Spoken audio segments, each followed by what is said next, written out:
बहुत स्वागत है। कर्मचारियों की छुट्टी के नए नियमों को जारी किया गया है। यह नियम 1 जनवरी 2026 से लागू किए जाएंगे और यह सभी कर्मचारी जो सरकारी कर्मचारी हैं उन सभी कर्मचारियों पर लागू होंगे। अभी तक जो नॉर्मली आपको छुट्टी जहां पर आप काम कर रहे हैं वहां से आपको मिल जाती थी, अब नियमों में थोड़ी सी सख्ती लाई गई है और साथ ही कई ऐसे नियम हैं जिसमें नरमी बरती गई है। तो ये बड़ा इंपॉर्टेंट अपडेट है। 1 जनवरी 2026 से कर्मचारियों के अवकाश के छुट्टी के नए नियमों को लागू कर दिया जाए।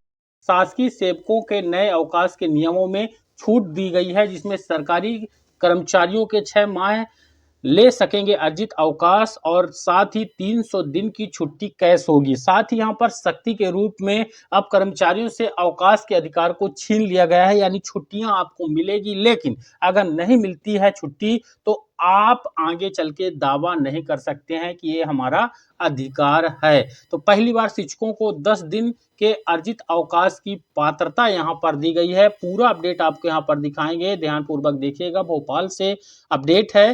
प्रदेश के शासकीय सेवक अब 6 माह का लगातार अर्जित अवकाश ले सकेंगे। अभी यह पात्रता 4 माह की थी। इसका फायदा 7.50 लाख से अधिक कर्मचारियों को होगा। पहली बार 3 लाख से ज्यादा शिक्षकों को 10 दिन का अर्जित अवकाश मिलेगा। महिलाओं को प्रसूति अवकाश खत्म होने के बाद 2 माह की मेडिकल लीव के लिए अब डॉक्टर के सर्टिफिकेट की जरूरत नहीं होगी। लेकिन यहाँ पर महिलाओं की छुट्टियों पर जो प्रसूति लाभ होता था, चाइल्ड केयर लीव होता था, उसमें यहाँ पर कटौती कर ली गई है, जिसमें आप देख पाएंगे कि सिर्फ आवेदन आपको देना होगा जो डॉक्टर सर्टिफिकेट ये मेडिकल वाला छुट्टी अगर लेंगे। और यहाँ पर अगर आप जो 2 सालों का जो चाइल्ड केयर लीव होता था उसमें 1 साल यानी 365 दिन आपको 100% वेतन के साथ छुट्टी दी जाएगी, अवकाश मिलेगा। लेकिन जो दूसरा साल रहेगा उसमें आपको जो वेतन है आपका उसमें 20% कटौती करके 80% वेतन दिया जाएगा। यहाँ पर थोड़ा सा घाटा होगा। वहीं सेवानिवृत्त के बाद 300 दिन के शेष अर्जित अवकाश को छुट्टियां जो है आप कैश करा सकेंगे।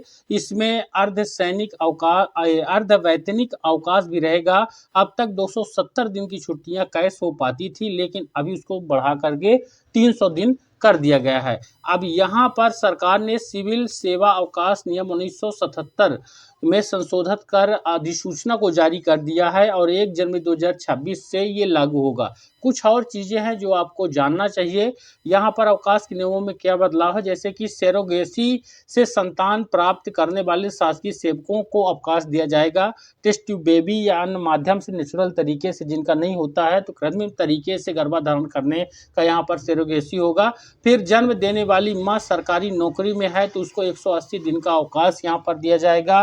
तो ये तो हो गया, लेकिन यहाँ पर ये 6 महीने का अवकाश मिल जाएगा। लेकिन जो चाइल्ड केयर लीव होता था 2 साल का, उसको नियमों में बदलाव किया गया है, जैसा कि पहले बताएं। साथ ही गर्भ में अगर बच्चा पालने वाली महिला के पति को 15 दिन का पितृत्व अवकाश भी यहाँ पर मिलेगा। अभी शासकीय सेवकों के खाते पर एक बार में एक साथ 20 दिन का अर्धवैतनिक अवकाश जुड़ता है। अब 10 दिन के अवकाश जुलाई व अगस्त माह में जुड़ जाएंगे। अब 2 वर्ष के लिए मिलने वाला संतान पालन अवकाश पहले वैतनिक होगा, यानी 365 दिन पहला साल वेतन के साथ रहेगा। दूसरे साल जो है उसमें 80% वेतन भुगतान आपको किया जाएगा, 20% आपकी कटौती कर ली जाएगी। तो ये नया नियम है। इसके लिए यहाँ पर देखिए मध्य प्रदेश सरकार के द्वारा मध्य प्रदेश राजपत्र असाधारण प्राधिकार से 24 नवंबर 2025 को जारी किया गया है, जो कि वित्त विभाग मंत्रालय बल्लभ भवन भोपाल 24 नवंबर 2025 को जारी हुआ है और यहाँ पर इसको लागू किया जाएगा 1 जनवरी 2026 से। ये देख सकते हैं यहाँ पर। और ये जो लागू होगा ये सभी जितने भी सरकारी सेवक हैं यहाँ पर देख सकते हैं शासकीय सेवकों पर लागू होंगे।